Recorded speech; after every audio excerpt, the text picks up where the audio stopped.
চোখ খুললেই সবুজ পাহাড়, আর সেই পাহাড়ের পা ভিজিয়ে বয়ে গেছে ছোট্ট একটা নদী। খরস্রোতা সেই নদীর চলার ছন্দে মিশে আছে ঘুম পাড়ানিয়া সুর।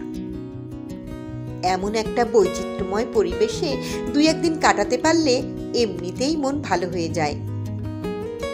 তার উপর যদি থাকে মনের মতো একটা থাকার ব্যবস্থা, তবে আনন্দ তো দ্বিগুণ হয়ে যায়।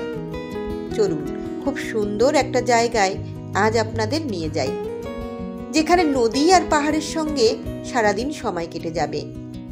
দার্জিলিং শহর থেকে মাত্র ৩৫ কিলোমিটার দূরে ২৫০০ ফুট উচ্চতায় সিকিমের কাছাকাছি পাহাড়ে ঘেরা ছোট্ট সুন্দর একটা গ্রাম ঝেপি। গ্রামের কিন্তু নিজস্ব একটা নদী আছে, আর তার নাম হলো ঝেপি খোলা। ট্রাভেল ম্যানিয়া কিচ্ছেদানা থেকে আমি নূপুর। আজ এসেছি ঝেপির বিখ্যাত চেতনা ফার্ম হাউসের রিভিউ নিয়ে। ঝেপি মানেই চেতনা ফার্ম হাউস, দুটো যেন সমার্থক নাম। প্রায় ৫ একর এলাকা জুড়ে অবস্থিত এই চেতনা ফার্ম হাউস বিজনবাড়ি তথা দার্জিলিং এর সবচেয়ে বড় ফার্ম হাউস। চারিদিকে ফল, ফুল আর সবজির বাগান, শান্ত স্নিগ্ধ নিরিবিলি পরিবেশ, সারাদিন পাখিদের কিচিরমিচির আর প্রজাপতির ওড়াউড়ি। কেউ চাইলে হনিমুনের জন্য এই ফার্ম হাউসটিকে অনায়াসে বেছে নিতে পারেন। এই চেতনা ফার্ম হাউসের অবস্থান এতটাই সুন্দর জায়গায় যে সবারই ভালো লাগবে। ঝেপি নদী বা ঝেপি খোলা এই ফার্ম হাউসের সীমানা ঘেঁষেই বয়ে চলেছে, তাই এখানে থাকলে যখন তখন নদীর সাথে সময় কাটানো যায়। কিছুটা গিয়ে এই ঝেপি খোলা মিশেছে ছোটা রঙ্গিত নদীর সাথে। বিভিন্ন ঋতুতে ঝেপির সৌন্দর্য বিভিন্ন রকম, তবে বর্ষাকালে ঝেপির সৌন্দর্য ভাষায় প্রকাশ করা যায় না। সবুজ পাহাড়ের গায়ে মেঘের আদর একেবারে যেন মাখামাখি হয়ে থাকে। দার্জিলিং থেকে ঝেপি আসতে ২ ঘন্টা মতো সময় লাগে, তবে আমরা এখানে এসেছি লাঙ্গুরদাং থেকে, তাই অনেক তাড়াতাড়ি চলে এসেছি। বিজনবাড়ির একেবারে অপরিচিত একটি গ্রাম হলো এই লাঙ্গুরদাং। কয়েকদিন আগেই আমার চ্যানেলে লাঙ্গুরদাং এর ভিডিও আমি পোস্ট করেছি, ডেসক্রিপশন বক্সে লিংক দিলাম, অবশ্যই দেখবেন। আশা করি আপনাদেরও ভালো লাগবে। এই দেখুন, আমরা ঠিক চেতনা ফার্ম হাউসের সামনে চলে এসেছি। সকাল থেকেই অসম্ভব বৃষ্টি হচ্ছে, তবে সে বৃষ্টি আমাদের আটকাতে পারেনি। ঝেপি আসার শেষ কিছুটা কাঁচা রাস্তা। বৃষ্টির ফলে এটার অবস্থা একটু খারাপ হলেও বাকি রাস্তা কিন্তু পাকা এবং বেশ ভালো। বিশাল বড় গেট পেরিয়ে এবার আমাদের ভিতরে ঢুকতে হবে। এই ভাই আমাদের অভ্যর্থনা জানাতে এসেছে। পাথরে বাঁধানো এই রাস্তা ধরে বেশ খানিকটা হাঁটতে হবে। দূরের ওই বাঁশের মাচাগুলো স্কোয়াশে সবে মাত্র চাষ হয়েছে। কিছুদিনের মধ্যেই মাচাগুলো সবুজে সবুজে একেবারে ঢেকে যাবে, তখন আরো সুন্দর লাগবে। প্রথমেই রাস্তার ধারে এটা একটা বসার জায়গা। তারপর কিছুটা গেলে পরপর দুটো কাঠের তৈরি কটেজ। কটেজ দুটোর মধ্যে অবশ্য যথেষ্ট দূরত্ব রয়েছে। চেতনা ফার্ম হাউসে বিভিন্ন ধরনের ঘর আছে, 4 সজ্জার ঘর থেকে কটেজ। চলুন আগে এই কটেজগুলো দেখে নেই।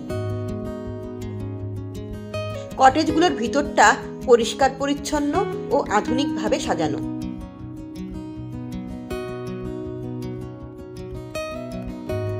সাথেই টয়লেট রয়েছে।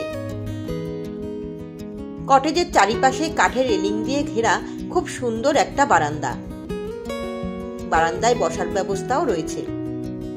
কটেজ পেরিয়ে কিছুটা নিচে একটা সাদা দোতলা বিল্ডিং, উপরে 2টো ঘর আর নিচে 2টো ঘর। সামনে একটা বড় বাঁধানো উঠান আছে। আমরা এই বিল্ডিং এই থাকব।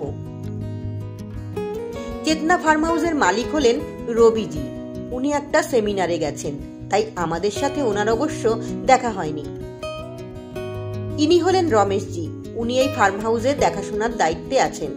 খুব হাসি খুশি আর ভালো মানুষ।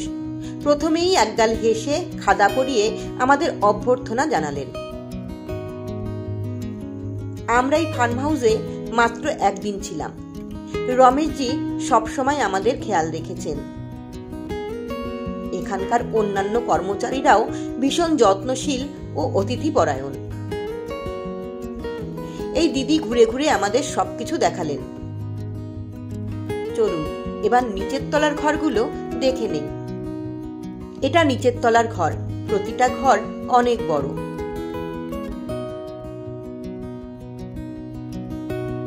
সাথে পরিচ্ছন্ন টয়লেট রয়েছে। দেওয়াল জোড়া বিশাল বিশাল কাচের জানলা। ঘরে বসেই যেন হাত বাড়িয়ে পাহাড় ছোঁয়া যায়। এবার চলুন উপরের ঘরে। বাইরের এই কাঠের সিঁড়ি ধরে উপরে উঠতে হয়।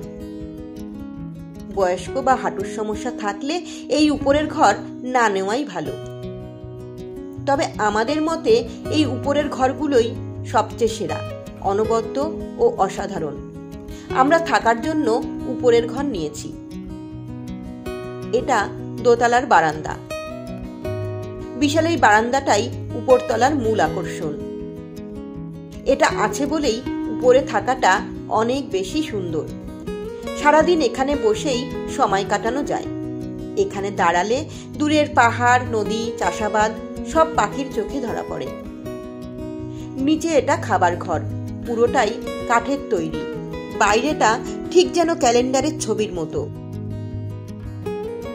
বাইরের এই রেলিং ঘেরা উঠানে চেয়ার টেবিল পাতা আছে। এখানে বসে খেতে খেতে প্রকৃতি দেখতে ভীষণ ভালো লাগে। খাবার ঘরের ভিতরটা অনেকটা সংগ্রহশালার মতো করে সাজানো। অনেক ধরনের পুরনো ঐতিহ্যবাহী জিনিস, পারিবারিক ছবি, ম্যাপ এবং দার্জিলিং এর উপর লেখা বিভিন্ন ধরনের বই যত্ন করে রাখা আছে। এখানকার সমস্ত খাবার অর্গানিক, তাই টাটকা এবং সুস্বাদু। শাকসবজি, মাংস, দুধ সবকিছুই নিজেদের ফার্মের। এখানে ঘরে তৈরি বিভিন্ন ফলের ওয়াইনও পাওয়া যায়। পাওয়া যায় অর্গানিক চা। বিল্ডিং এর সামনে ছোট্ট একটা পুল আছে। নামার জন্য রয়েছে পাথরের সিঁড়ি। পুলের পাশে বসার বেঞ্চও আছে। এবার চলুন নদীর কাছে যাই। বর্ষাকালে জলের স্রোত বেশি থাকে। অন্য সময় নামা যায়, আবার মাছও ধরা যায়। নদীর ধার ঘেঁষে বসার ব্যবস্থাও করা আছে। পরিবেশটা কিন্তু একেবারে অন্যরকম। এবার বলি কিভাবে ঝেপি আসবেন। নিউ জলপাইগুড়ি থেকে ঝেপির দূরত্ব 105 কিলোমিটার। আসতে 4-4.5 ঘন্টা সময় লাগে। রিজার্ভ এবং শেয়ার গাড়ি দুই চলে। রিজার্ভ গাড়ির ভাড়া 4,500 থেকে 5,000 টাকা। শেয়ারে আসতে চাইলে বিজনবাড়ি রুটের শেয়ার গাড়িতে আগে বিজনবাড়ি আসতে হবে, তারপর রিজার্ভ গাড়িতে আসতে হবে ঝেপি। অথবা শেয়ার গাড়িতে প্রথমে দার্জিলিং এসে তারপর শেয়ারে ঝেপি আসতে হবে। দার্জিলিং থেকে ঝেপি শেয়ারে এলে খরচ পড়বে 300 টাকা। আমার মতে শেয়ারে এলে দার্জিলিং হয়ে আসাই ভালো। তবে দার্জিলিং থেকে শেয়ার গাড়ি দুপুর 1টা পর্যন্তই পাওয়া যায়। আর ফেরার সময় দার্জিলিং বা শিলিগুড়ির দিকের গাড়ি কিন্তু সকালেই পাবেন। রিজার্ভ অথবা শেয়ার গাড়ির জন্য অবশ্যই ফার্ম হাউসের সাথে কথা বলে নিন।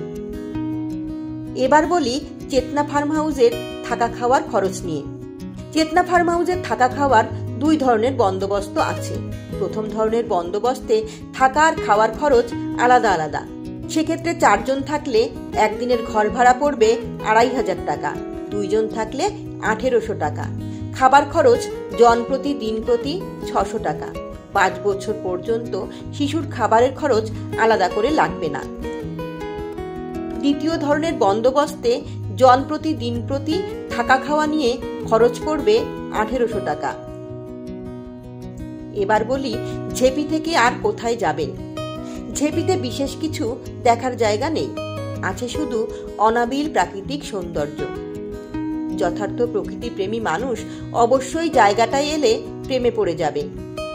শুধু বারান্দায় বা নদীর ধারে বসেই আরামায়েশ করে 2-1 দিন কাটিয়ে দিতে পারেন।